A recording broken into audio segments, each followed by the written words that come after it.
So the quadratic formula can be used to solve any equation that's in this format: ax squared plus bx plus c equals 0. And you do need to have the quadratic formula memorized. So from this problem, we can see that it does match this format perfectly. We can identify that a is 6, b is negative 14, and c is 3. So let's go ahead and start to plug those pieces in. I always use parentheses for each substitution I make the first round of plugging things in. We're going to go back and do a lot of simplifying, but please use parentheses here the way that I'm showing. When we start to simplify, we can turn this into a positive 14 in front, that double negative there.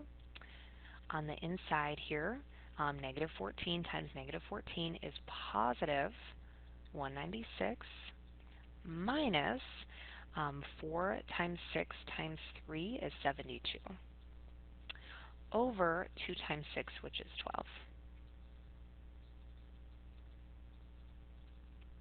All right, and let's continue simplifying. 196 minus 72 is 124.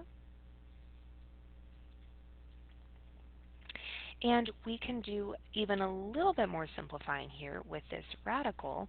124 is the same as 4 times 31. And we can split that into the square root of 4 times the square root of 31.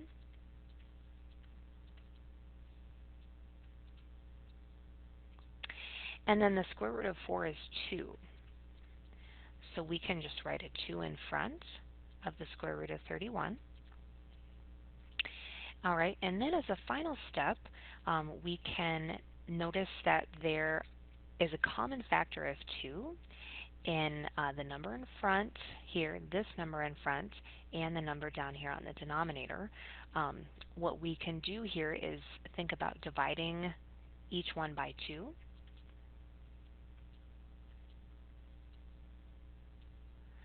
So altogether, we really end up with 7 plus or minus square root 31 over 6. And this really represents two solutions, so the plus version of the solution and the minus. Going back here to this canceling step, one other thing I wanted to say about it, we can split, if we're adding or subtracting on the numerator, we can split apart the numerator and keep the denominator the same.